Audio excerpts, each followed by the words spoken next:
സർക്കാർ കോളേജ് എന്ന പറവൂർ നഗരത്തിന്റെ ചിരകാല സ്വപ്നം യാഥാർത്ഥ്യമാകുന്നു. സാഹിത്യകാരനും നവോത്ഥായകനുമായ കേസരി എ ബാലകൃഷ്ണപിള്ളയുടെ നാമധേയത്തിലുള്ള കേസരി സ്മാരക ഗവൺമെന്റ് ആർട്സ് ആൻഡ് സയൻസ് കോളേജിൽ 3 കോഴ്സുകൾക്ക് സർക്കാർ അംഗീകാരമായതായി CPIM സംസ്ഥാന കമ്മിറ്റി അംഗം S. ശർമ്മ. ക്ലാസുകൾ ജൂലൈയിൽ ആരംഭിക്കാനാകുമെന്നും ഭാരവാഹികൾ.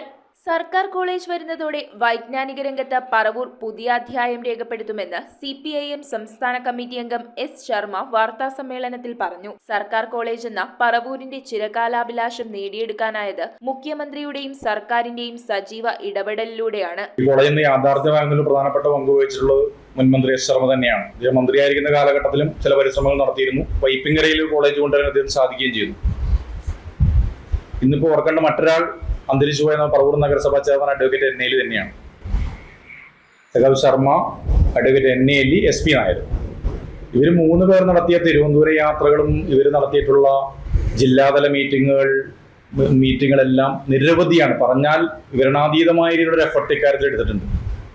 ഈ കഴിഞ്ഞ 13-ാം തീയതി ഇതിലേറ്റവും നിർണായകമായ തീരുമാനം ഉണ്ടായത് സഖാവ് ശർമ്മയും മുഖ്യമന്ത്രിയുടെ ഓഫീസും കൂടി പങ്കെടുത്തിട്ടുള്ള ഓൺലൈൻ മീറ്റിംഗ്. അത് 11-നാണ് ആദ്യം നിശ്ചയിച്ചിരുന്നത്.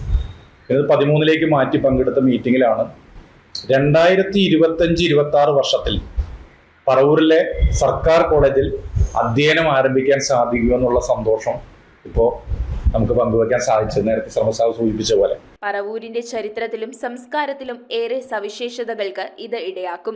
നാടിന്റെ അക്ഷരവെളിച്ചമായിരുന്ന കേസരി എ ബാലകൃഷ്ണപിള്ളയുടെ പേരിൽ കോളേജ് വരുന്നതോടെ അദ്ദേഹത്തിന്റെ സ്മരണ ഉചിതമായി നിലനിർത്താനുമാകും. യൂണിവേഴ്സിറ്റിയുടെ സെൻട്രലൈസ്ഡ് അഡ്മിഷൻ പ്രോസസ് വഴിയാകും അഡ്മിഷൻ.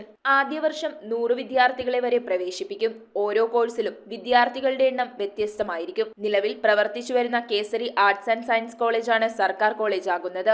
മറ്റു കോളേജുകളിൽ അധിക തസ്തികയിലുള്ള 15 അധ്യാപകരെ ഇവിടെ സ്ഥിരമായി നിയമിക്കുമെന്നും 16 അനധ്യാപകരുണ്ടാകുമെന്നും ഭാരവാഹികൾ അറിയിച്ചു.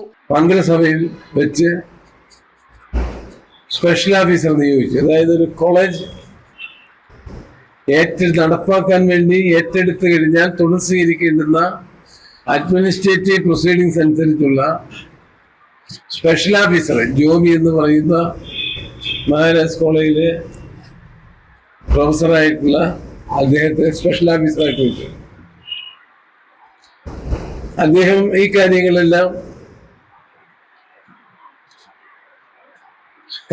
ശരിയായ രൂപത്തിൽ മനസ്സിലാക്കി അതിന്റെ പ്രാധാന്യത്തോടു കൂടി തന്നെ ഇടപെട്ടു. ആ ഇടപെട്ടതിന്റെ അടിസ്ഥാനത്തിൽ നടപടിക്രമങ്ങളൊക്കെ പ്രോപ്പറാക്കി വെച്ചു. അത് വളരെ പ്രധാനമാണ്. നടപടിക്രമങ്ങളെല്ലാം കൃത്യമാക്കി വെക്കുക എന്നുള്ളത്. സർക്കാർ കോളേജ് യാഥാർത്ഥ്യമാക്കിയ സർക്കാരിനെ അഭിനന്ദിക്കുന്നതായി വാർത്താ സമ്മേളനത്തിൽ പങ്കെടുത്തുകൊണ്ട് CPIM area secretary TV Nithin, CPI മണ്ഡലം സെക്രട്ടറി PR ശോഭനൻ, LDF മണ്ഡലം convener PN Santhosh, advocate Raphael Antony എന്നിവർ പറഞ്ഞു. News bureau, Paravur.